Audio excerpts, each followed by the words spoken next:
The Great Jack-o'-lantern Blaze is a Halloween extravaganza integrating over 4,000 hand-carved pumpkins. The name Blaze literally means to illuminate or to light, but also blaze means to make a trail.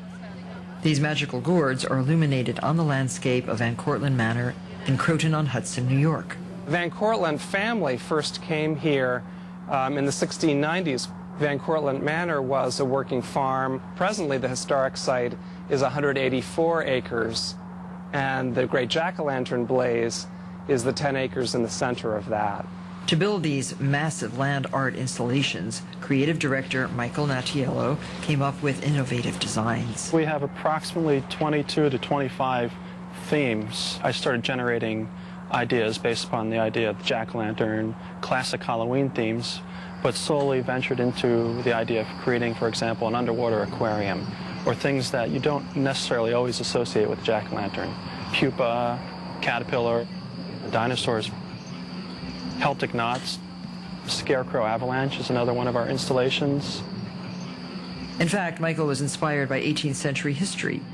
He carved pumpkins patterned after Chippendale-style chairs, a portrait of Joanna Van Cortlandt, one of the manor's first residents, and soul effigies based on his visits to the Sleepy Hollow Cemetery. The basic process starts with an idea, and then from there I generate what I call thumbnail sketches, little doodles, what perhaps I want a pattern to look like. Each of Michael's sketches is then placed on a real pumpkin, or an artificial one called a funkin.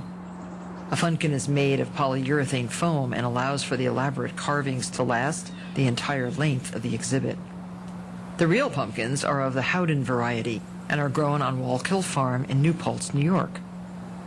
For every jack-o'-lantern design, Michael and his team follow the same carving procedures. I'm using a lightweight tracing paper here by piercing through the design using a lead pencil, following the line of each cutout. Michael keeps an arsenal of tools nearby, including an X-Acto knife and a keyhole saw. And with a gentle sawing motion, cut out each shape. There's a natural reaction to push it through. However, that is not a good idea. It's easier to pull it out as opposed to pushing it through. In June, the staff begins carving over 3,500 funkins. Then, in October, they begin carving the real pumpkins. 700 pumpkins must be recarved every week to replace those that have softened and rotted. Starting on Sunday, we start scooping pumpkins. Monday and Tuesday, we carve pumpkins. We have approximately 10 to 15 carvers working on a daily basis. Most of our carvers come from an actual art background. By the end of this event, I probably will have carved 1,250 pumpkins. Once the pumpkin is carved, the next step is to clean it off, dry it thoroughly, and then I drill a hole through the stem, and then through that hole, I'll put a wire. The wire I will then twist to make a loop. That loop then will be what I tie the fishing line to.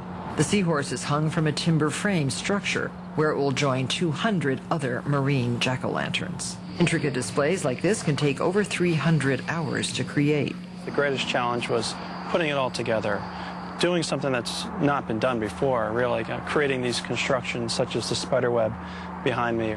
The spider web is attached to a piece of plywood and consists of 160 funkins. As night falls, visitors line up to see these luminaries shine. I see a serpent. A mermaid. A dinosaur. 22,000 feet of Christmas lights, 5,000 bulbs, and 750 votive candles are used for the entire Blaze event. There's a total transformation of these jack-o'-lanterns at night. They go from what you perceive as a pumpkin carved with designs in it to something that comes to life.